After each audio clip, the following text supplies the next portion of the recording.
I saw the new trailer for Superman, and I got a little weepy. Sue me.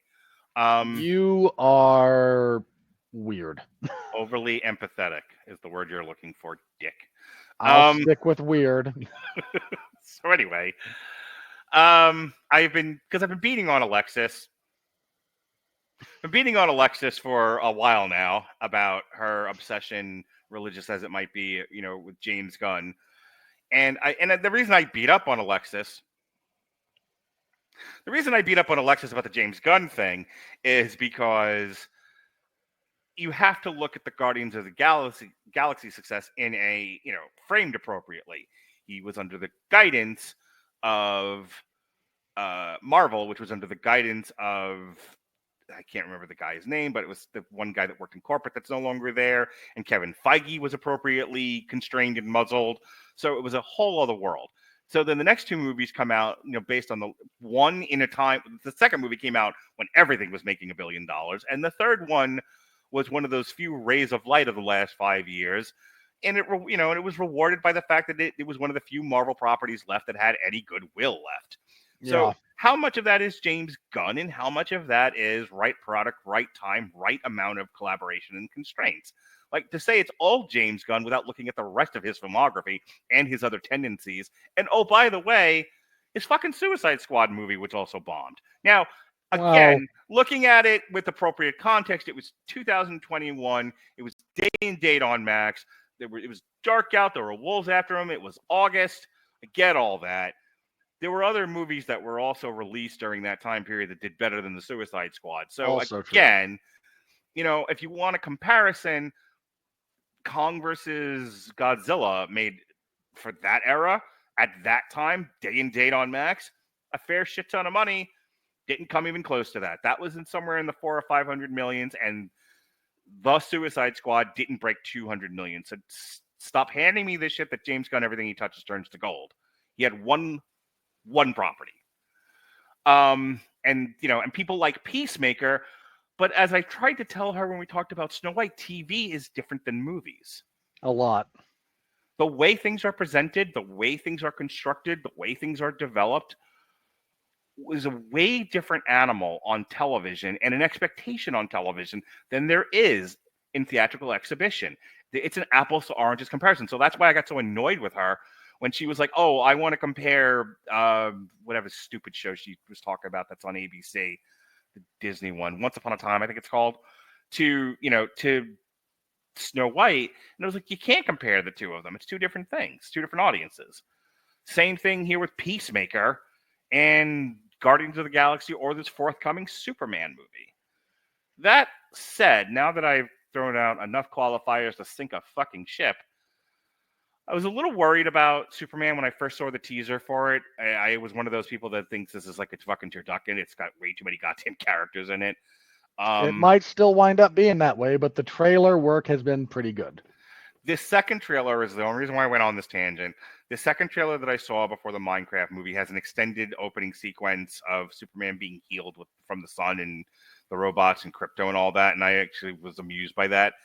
Between the music, Superman is such a damaged property at this point that, restoring Superman to the heights of being aspirational, a character he should have always been. If you look back at the Donner Christopher Reeve movies, not so much Superman 3, as much as I love it, it's not that. And we don't talk about Superman 4, much like Bruno. That's the truth. Superman has not been aspirational since, if you think about it. Superman has not been aspirational since Superman 2, which was the second half of the first Superman movie. I would argue 3, he's an aspirational character still. It manifests differently because it's him overcoming some stuff. Mm-hmm.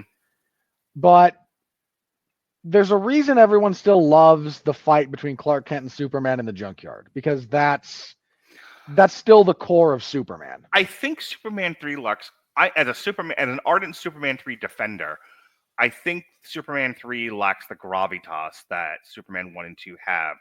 So between the gravitas and the aspirational aspect of it, I think the first two Superman movies are the last time we saw the best Superman. I love the junkyard scene too, but that third movie is such a muddled mess of tone that it's hard for me to lump it in with the first two. But if you want to beat me and say it's close enough that if you want to make the comment he hasn't been aspirational since, fine. But I still think the best Superman we ever saw was the Donner cuts. That's probably true. That being one said, of my brothers would fist fight you over that. He still thinks it's Man of Steel. but I like Man of Steel, but so did I. And we talked at length about this, but I would not. He's not actually Superman until the end of the movie. Well, not only that, but he's not. I don't think he's an aspirational character. Well, again, until the end. Like, Man of Steel is the journey of Kal-El into actually becoming Superman. Sure. Because there's a character arc that goes with that, and not just like the power. Our defense of that movie was essentially, this is Superman learning to be Superman. Yeah. And struggling, and in Gavin's thing about it, because Gavin made the argument that this is not an aspirational Superman. This in many ways is not Superman. And I said this is a character piece about what if you gave somebody Superman powers, and how would that affect them mentally? How would that affect them spiritually? How would that affect them emotionally? And so we see his character struggling with all of those things to the very end of the movie, struggling and failing in a lot of ways. He has to kill Zod at the end. And it's like and everybody got up in arms over that. Oh, they got up in arms because Superman doesn't kill it. I don't give a fuck about. The point of that was, it was like, what do I do with these hands? I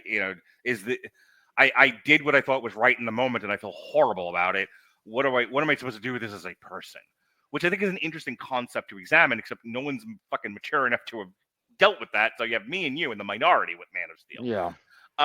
But my point is, getting back to the James Gunn Superman, this is the first time since the Donner cuts that I've seen Superman look aspirational. Whether or not they fucking achieve that remains to be seen. We'll know in July. Yep. But from the trailer, and why I got weepy was because it was the first time I had felt that since then. That's why. Okay. Now it didn't reach you that way. It's fine. I'm not really not even close, but okay. Well, yay, you're like the anti-me in terms of empathy. So, well, you could do with a little less. I could do with a little more. There you go. So the truth is somewhere in the middle of us. It's in that little spot between their boxes. It's narrow, but it's there. Yeah.